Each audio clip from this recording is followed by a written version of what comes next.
आर्या श्रीमती दुलारी Singh college के YouTube channel पर आप सभी लोगों का बहुत बहुत स्वागत है। डीएलएड वीटीसी सेकेंड सेमेस्टर के यह केमिस्ट्री का लेक्चर आज हम लोग इस 5वें वीडियो में समस्थानिक संभारिक तत्व यौगिक मिश्रण, उनके क्या गुण हैं, क्या विशेषता हैं, इन सारी बातों को इस वीडियो में सीखेंगे। इस वीडियो को हम आपको बता दें, इस वीडियो से आपको 1 या 2 नंबर ज़रूर मिलेगा, 100% है। इस वीडियो को अच्छे से देखकर ज़रूर नोट्स बनाएं, क्योंकि एग्ज़ाम में आपको इससे 100% आज वाले वीडियो में से ज़रूर पूछेगा। सो आप लोग अच्छे से डिफिनेशन को तैयार कर लें, इनसे जो भी महत्वपूर्ण बात है उनको लिख लें। इसके पहले हम लोग 4 वीडियो पढ़ चुके हैं। इसके पहले वाले वीडियो में हम लोग इलेक्ट्रॉनिक विन्यास के बारे में आपको बताया, उनका संयोजकता क्या होता है, संयोजी इलेक्ट्रॉन क्या होते हैं, संयोजी कोश क्या होते हैं, संयोजकता निकाला कैसे जाता है, डिफिनेशन क्या होता है, इन सारी बातों को इसके पहले वाले वीडियो में हम लोग अध्ययन कर चुके हैं।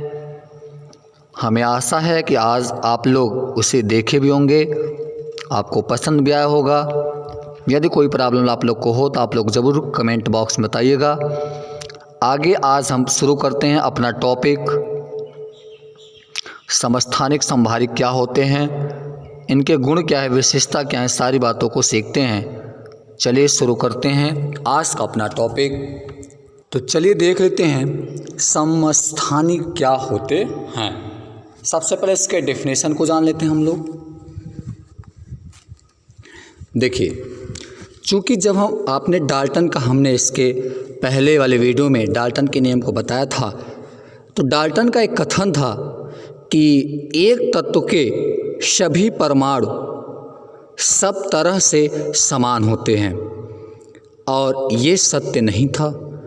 चूँकि कुछ तत्व ऐसे भी हैं, ऐसे भी प्राप्त हो सकते हैं जिनके परमाणुओं के परमाणु क्रमांक समान हो, लेकिन उनके परमाणु भार अलग अलग हों।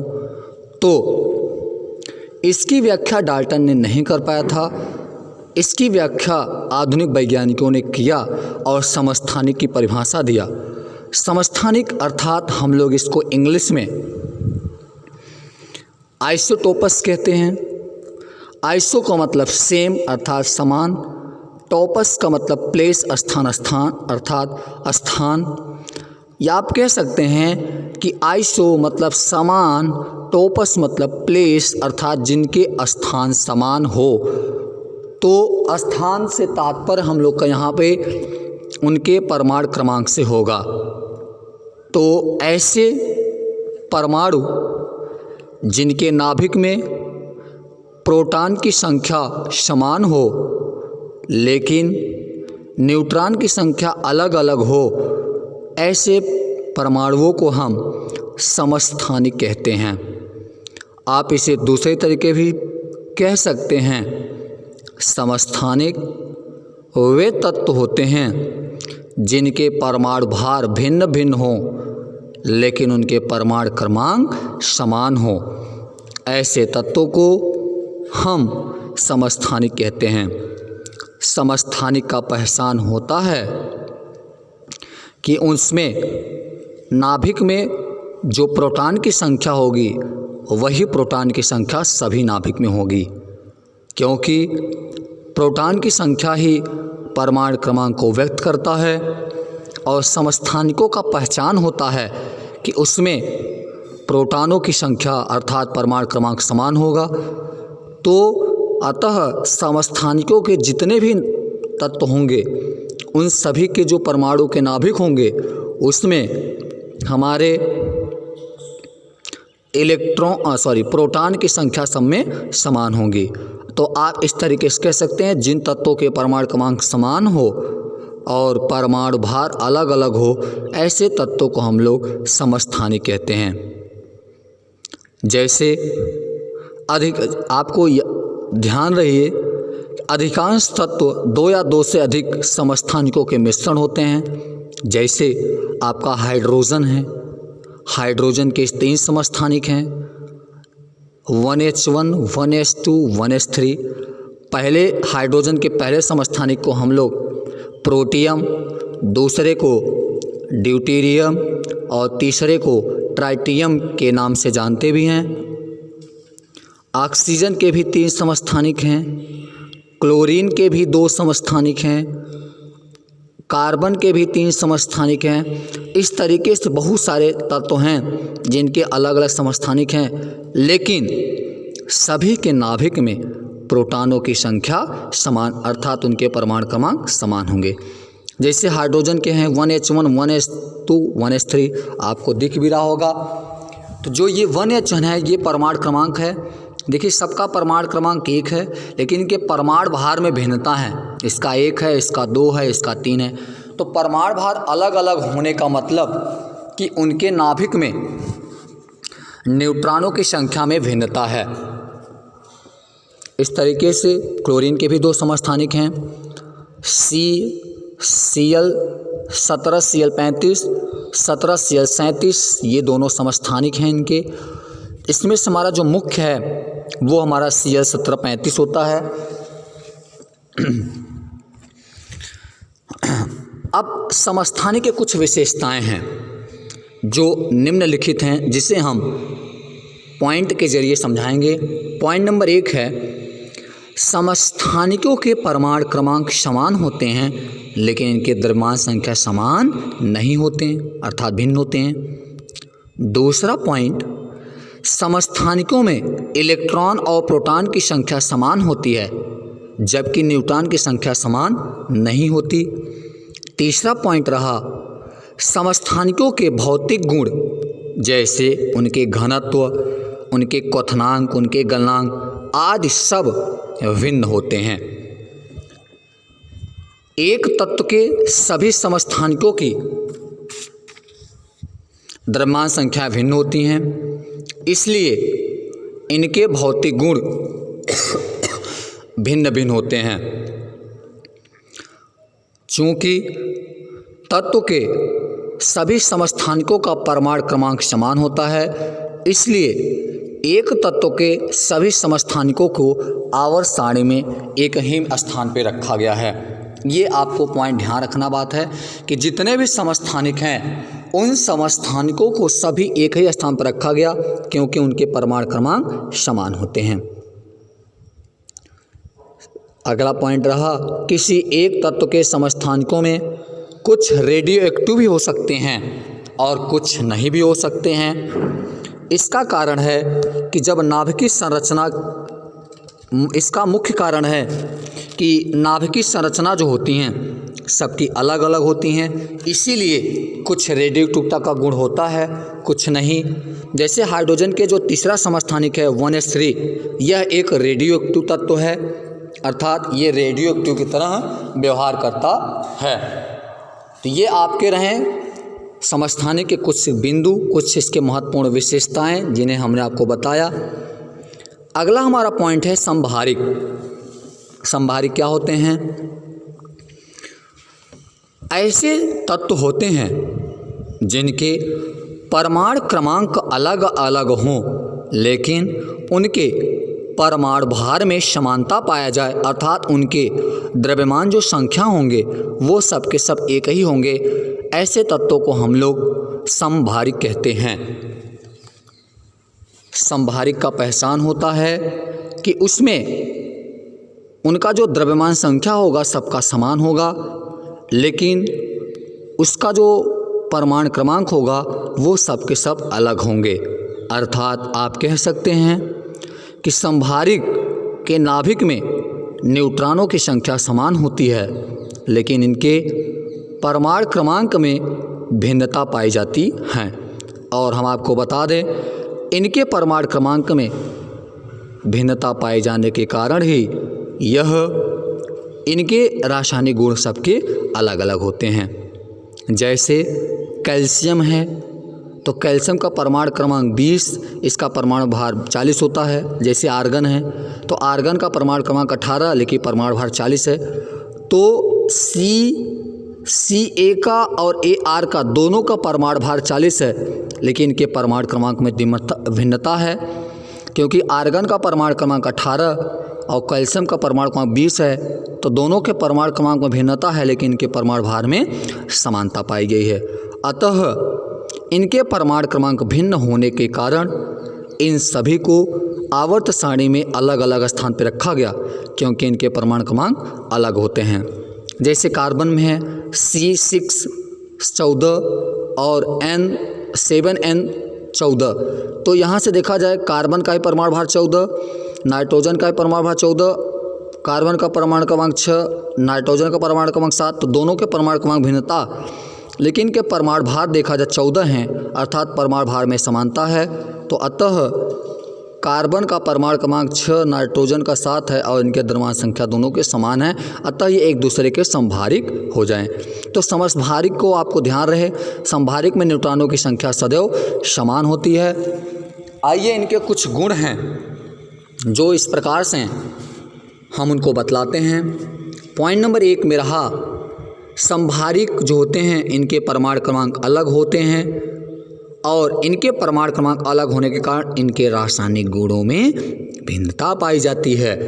इसलिए पाई जाती हैं, आपको याद होगा, आप पढ़े भी होंगे कि अगर तत्वों का परमाणु क्रमांक अलग अलग हैं तो जितने भी तत्व होंगे उस सबके रासायनिक गुण में अलग अलग भिन्नता पाई जाएगी और वे सबके सब अलग अलग गुण प्रदर्शित करेंगे। अगला पॉइंट रहा, समभारिक में जो मूल कण हैं इनकी संख्या भिन्न भिन्न होने के कारण इनके भौतिक गुण भी भिन्न भिन्न होते हैं। आवर्त सारणी में समभारी का स्थान भिन्न भिन्न होता है क्योंकि इनका परमाणु क्रमांक अलग अलग होता है। अगला पॉइंट, समभारिक में प्रोटॉनों एवं न्यूट्रॉनों की संख्या का योग सदैव समान होता है। इस पॉइंट को आप ध्यान देंगे कि समभारिक का पछतानी होता है कि उसमें हमेशा प्रोटॉनों और न्यूट्रॉनों की संख्या का जब योग निकालेंगे हमेशा वही आएगा, ठीक है, लेकिन इनके परमाणु क्रमांक अलग होंगे। नाभिकीय संरचना भिन्न होने के कारण समभारिक में रेडियो एक्टिव गुण समान भी हो सकता है और असमान भी हो सकता है क्योंकि इनकी नाभिक संरचना में भिन्नता हो जाती है। आइए 2 पॉइंट ले लेते हैं, इन दोनों में अंतर, समभारिक और समस्थानिक में अंतर। तो समस्थानिक में प्रोटॉन की संख्या समान, न्यूट्रॉन की संख्या अलग होती है, जबकि समभारिक में प्रोटॉन तथा न्यूट्रॉन संख्या भिन्न भिन्न होता है, जबकि प्रोटॉन तथा न्यूट्रॉनों का योग सदैव समान रहता है। समस्थानिक का इलेक्ट्रॉनिक विन्यास समान होता है, समभारिक का इलेक्ट्रॉनिक विन्यास अलग अलग होता है। समस्थानिक को आवर्त सारणी में एक स्थान पर रखा गया, समभारिक को अलग अलग स्थान पर रखा गया। समस्थानिक के रासायनिक गुण समान होते हैं, समभारिक के रासायनिक गुण अलग अलग होते हैं। तो ये 3-4 हमने आपको अंतर बता दिया और आप समझ भी गए होंगे। आइए एक पॉइंट हमारा छोटा सा और रहा, समन्यूट्रॉनिक है। समन्यूट्रॉनिक क्या है? इसको हम लोग आइसोटॉम्स भी कहते हैं। चूँकि विभिन्न तत्वों के ऐसे भी परमाणु हैं जिसमें नाभिक में न्यूट्रॉनों की संख्या समान होती है। जैसे उदाहरण के तौर पे हमने 14 लिखा, सीजियम 30 लिखा, फिर 15 लिखा, फास्फोरस 31 लिखा। तो देखा जाए और एक तत्व ले लिया यहाँ पे सल्फर, तो प्रत्येक के नाभिक में जो न्यूट्रॉनों की संख्या आएगी सबकी 16 आएगी। चूँकि न्यूट्रॉनों की संख्या निकालने का फार्मूला होता है उनके परमाणु भार में से परमाणु क्रमांक की संख्या को निकाल दो, अर्थात यहाँ 30 है 14 निकालोगे 16, 31 से 15 निकालोगे 16, 32 से 16 निकालोगे 16।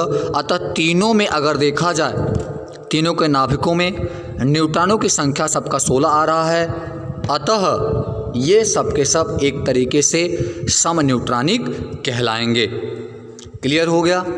आगे बढ़ते हैं हम लोग और अगले पॉइंट पे चलते हैं हम लोग। एक छोटा सा हमारा हेडिंग है क्वार्ट्ज। क्वार्ट्ज क्या होते हैं हम इसको जान लेते हैं।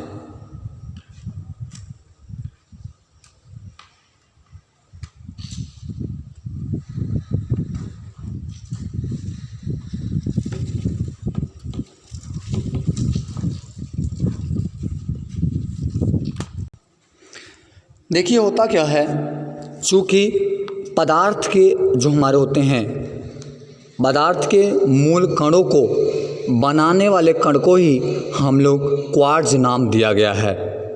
अभी तक क्वार्ट्ज एक काल्पनिक कण माना गया। कुछ वैज्ञानिकों का विचार था कि क्वार्ट्ज का अस्तित्व है और क्वार्ट्जों के मिलने से ही दूसरे कण का निर्माण होता है, अर्थात दूसरे कण बनते हैं। क्वार्ट्ज कणों पर बहुत ही आंशिक आवेश होता है। इनके अस्तित्व के विषय में सर्वप्रथम अमेरिका के एक भौतिक शास्त्र थे, मुरे गेलमान और जॉर्ज ज्विग ने 1964 में बताया था इसके बारे में। उन्होंने माना था कि हर एक पदार्थों का जो निर्माण होता है वो क्वार्ट्ज जैसे छोटे छोटे कणों से होता है। अभी तक इसको पूरी तरह से डिफाइन नहीं किया गया, माना गया एक छोटे से कण होता है और इस पर बहुत ही छोटा आवेश होता है। तो चलिए अगली पॉइंट हम लोग जान लेते हैं, तत्व तो क्या है और यौगिक क्या है, इन सारी बातों में सीखते हैं। देखिए जो हमारा तत्व होता है यह शुद्ध द्रव्य का एक भाग है। क्योंकि शुद्ध द्रव्य दो प्रकार के होते हैं, एक तत्व होता है, एक यौगिक होता है। सबसे पहले जान लेते हैं तत्व क्या है। तत्व एक ऐसा द्रव्य है जो किसी भी रासायनिक विधि से दो या दो से अधिक असमान गुणों वाले द्रव्य में विभाजित नहीं किया जा सकता और न ही उससे बनाया जा सकता है। आधुनिक विचार के अनुसार तत्व का सबसे छोटा कण परमाणु है। तत्व के सभी परमाणुओं के संगठन एवं गुणधर्म समान होते हैं।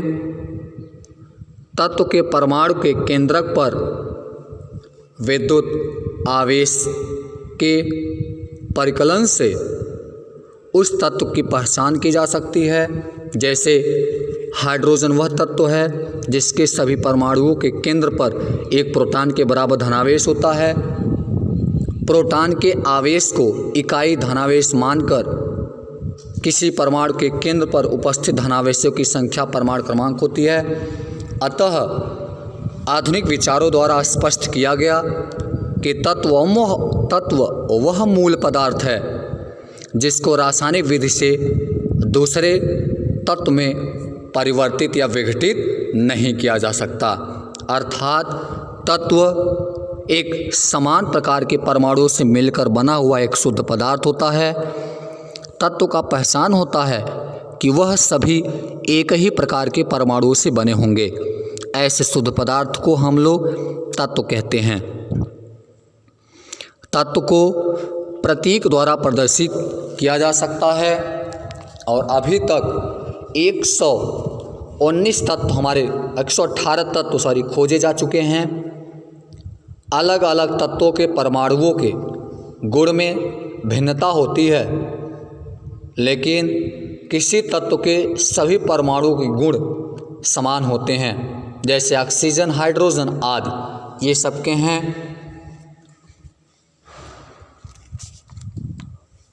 118 तत्वों में लगभग 92 तत्व ऐसे होते हैं जो हमारे प्रकृति में पाए जाते हैं और शेष तत्व कुछ ऐसे भी हैं जिन्हें हम लोग कृत्रिम विधि से बना सकते हैं, अर्थात हमारे लैब में बनाए गए हैं। प्रत्येक पदार्थ दो या दो से अधिक तत्वों के निश्चित अनुपात में अथवा बिना किसी अनुपात में मिलने से बना होता है।